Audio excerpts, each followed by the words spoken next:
It's market day in Dajabon, in the far west of the Dominican Republic, and the crowds are Haitians, who twice a week are allowed across the border to buy what they can't find back home. This river's the border, and each market day 8,000 Haitians walk, wade or wheel themselves across. But that's a figure dwarfed by the hundreds of thousands who have made the trip legally and illegally, not just for a market, but to try to find a better life with their richer neighbours. The Haitians are crossing into a country whose economy is working, from one where it's in ruins. For more than 60 years their labour has been in demand, but their presence is still openly criticised by many Dominicans. This is what created the demand for Haitian labour: sugarcane that brought migrant workers flooding in to do the poorly paid jobs that many Dominicans didn't want to do. Even so, many Haitians elected to stay for the seasonal work and stay even when it largely dried up. Now more than 500,000 people of Haitian descent are here, most living in poverty, with the Dominican Republic refusing to grant them any official status. Instead, they face systematic discrimination because of their ethnicity, language, skin colour and nationality. The only work they can get is as manual labourers on fruit or sugar plantations or in cities on building sites. Basic housing units were built in the 1930s to cope with the first influx of invited workers and are still being used. This is Bassima. There are more than 10,000 people here, with unemployment running at nearly 100%, and where conditions haven't changed much in 60 years. Esos barrios donde llueve mucho, se moja la casa y uno se quita mucho agua.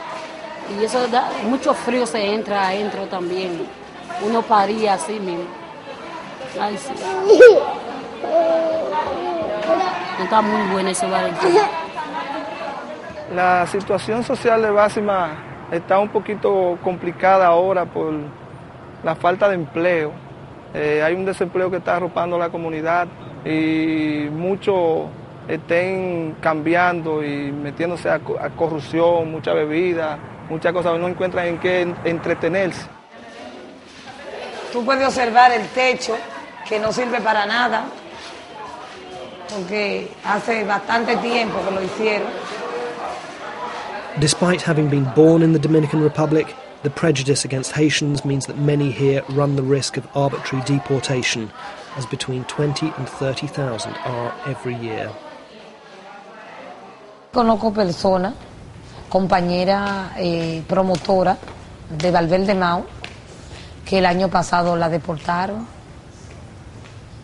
porque estuvimos trabajando en las deportaciones del año pasado con las personas de Valverde Mau, y compañeras como Marisa, Carlito, unos cuantos compañeros que son promotores en su batey, lo agarraron, le rompieron la cédula, hubo violación, violaban a la muchacha, entraban a la casa, no permitían que las personas recogían nada y andaban con un camión de delincuentes recogiendo todos los motores, le quitaban los celulares a la persona.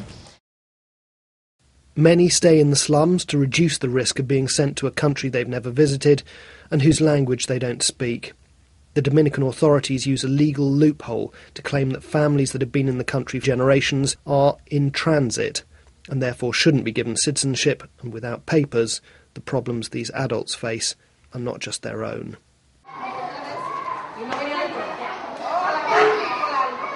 Bassima's primary school is filled with children whose grandparents don't even remember Haiti, but officially, if they're to go on to further education, they need a birth certificate that their parents may have been too scared to apply for and that the authorities too often turn down.